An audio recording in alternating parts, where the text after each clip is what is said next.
It's Lisa with the Throwback Files. Now, you know we love diving deep into everything hip-hop, the beats, the rhymes, and yes, even the drama. Today, we're going to be talking about something that's always got the hip-hop world buzzing: beef.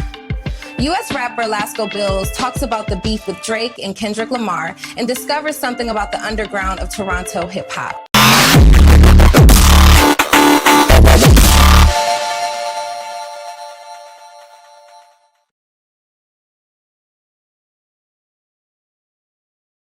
That ain't my walk, keep my side, big ballin' is my hobby. Thank you. Shirley.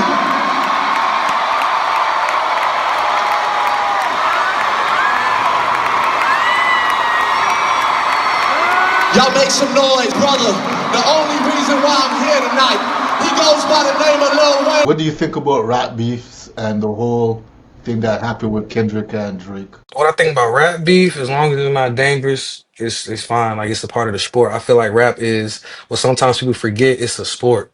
This is it's a verbal combat sport. Like, this is what the bones of this now billion-dollar industry came from: two people on the corner seeing whose rhymes were colder. And sometimes you will go actually at that person with the rhymes. So now it done transferred to this whole thing. Now we got diss tracks. To not ramble or go on and on. If you don't have to do that, but I don't think you should be considering yourself a MC or a or a rapper for that matter, because I do feel like you have to be able to be ready for that. That needs to be in your tool belt, in your Batman belt. You need to be able to pull out, oh, okay, now, oh, you're playing with me now. You got to be able to do that. With that being said, with the Kendrick and Drake, I think that was something we needed. Like, that was necessary. And if you really been a fan of hip hop, and since they came out, obviously Drake brought Kendrick on tour, but some years after that, it's always been this little thing of like, are they dissing each other? Like, what's going on? So I was happy to see the grand finale. Like, finally we get to see the two gladiators go at it, the big dogs. Let's go. Let's see who come It out. felt like Drake kind of knew that, okay, this might be the one. Yeah, this Why, might be the why there was the back and forth.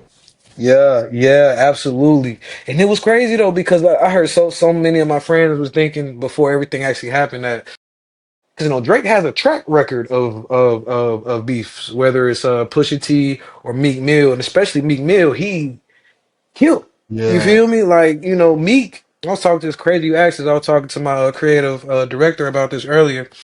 When Meek and Drake did that thing, Meek was here. Like, as far as street raps, he was here. And then Drake was here yeah. as far as like the pop shit and all that stuff. And it made sense. They made sense. Like, it made sense for them to go at each other because they were so huge. And what Meek came from, like with battle rapping from Philly, people thought Drake was finna get washed. Oh yeah, I And know. Exactly. But and it was the funny Mhm. thing is, in Toronto, how Drake used to rap is different than how he's like with his popular songs. Right. Everyone in Toronto knew Drake could go bar for bar because he came up in the city battling some of the rappers. Really? Yeah, Okay, I ain't never know yeah, that. yeah. People don't know that.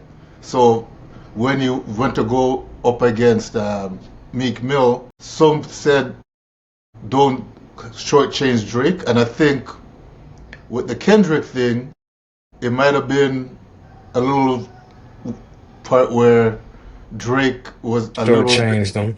yeah, he was a little maybe too confident and Mm. underestimated Kendrick as well. Mm-hmm. So Mm-hmm. that could have been something where he was saying, "Yo, come out, challenging him to come out," because Yeah. In the city, Drake goes to the battle rap leagues like King of the Dot and that stuff. So Mm-hmm. he's not a stranger to the battle. Yeah, one thing I will say, because like, and again with the battle, like with that one specifically, it was beautiful. It was great. I loved it. No matter what happened, what was said. Yeah, But one thing I don't like is how people they try to make it seem like not like us got some legs. I guess is what I'm saying. Because people really try to make it seem like he really not of the culture, and I just don't believe that. Like, he has done a lot of things and shown, at least to me, from what I've seen. I know I'm an outsider looking Yeah. in, but it looks like brother has always showed love and done things to elevate not the industry, but the genre as much as he could, as he Yeah. could, Honestly, you can't take that. What is it? DJ academics call it the Drake surplus.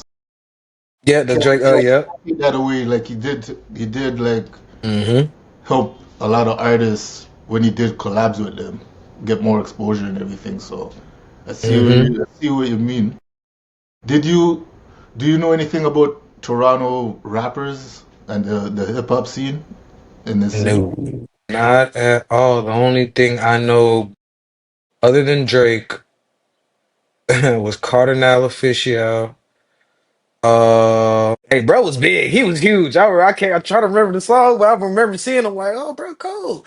And who Party, but I don't know if that's necessarily is Party Toronto. That's Toronto Yeah, Party. Projects Just Toronto. And man, I think whoever Drake has said, I've Well, heard of him. how you brought up Cardinal because Cardinal was beefing with another rapper in the city one time, and he jumped on a track with Drake, and he dissed the other rapper that Drake was cool with, and that Word. caused a whole situation with these guys.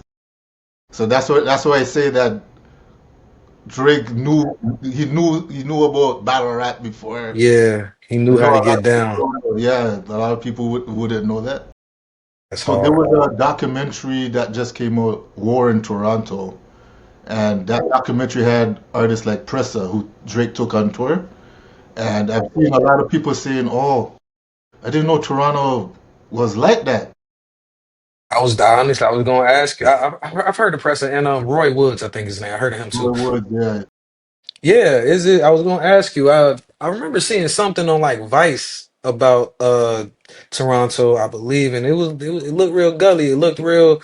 It's really like that out there. we have a I'm a believer that it's gangsters everywhere. It's a ghetto everywhere. So, you oh yeah, know. yeah, because up here there's a lot of Caribbean descent, so it's Mm. people that came like from gully areas that moved into the city. And we have a whole playlist and a documentary on the site and everything where people find out more through us. So we try to get like a worldwide perspective, America, UK, and Canada. It's hard. Yeah. Toronto is known as the home of Drake for hip hop fans around the world. But do you know the city has a rich history in hip hop? You're about to learn there is more to Toronto hip hop than Drake. Now or Never, the Toronto Rappers and Hip Hop documentary film. Shout out to Drake. It's a blessing watching the Dream Boys on stage, Missy Me on stage, and we doing this together, all right? Yeah. Now, this song I'm about to do is dedicated to everybody who believes in himself. Like I said, no one thought hip-hop would make it so far. We're the biggest artists in the world. I'm from this city. After Now or Never documentary was released, Drake released Views and broke records. Toronto artists rode the wave by going worldwide, as Tara Lord headed to the UK to help set up WWETV UK. Right after Robin Banks went to the UK and WWETV covered his concert. Drake also went to the UK and brought up-and-coming rappers Pressa and Smoke Dogg for the Boy Meets World tour.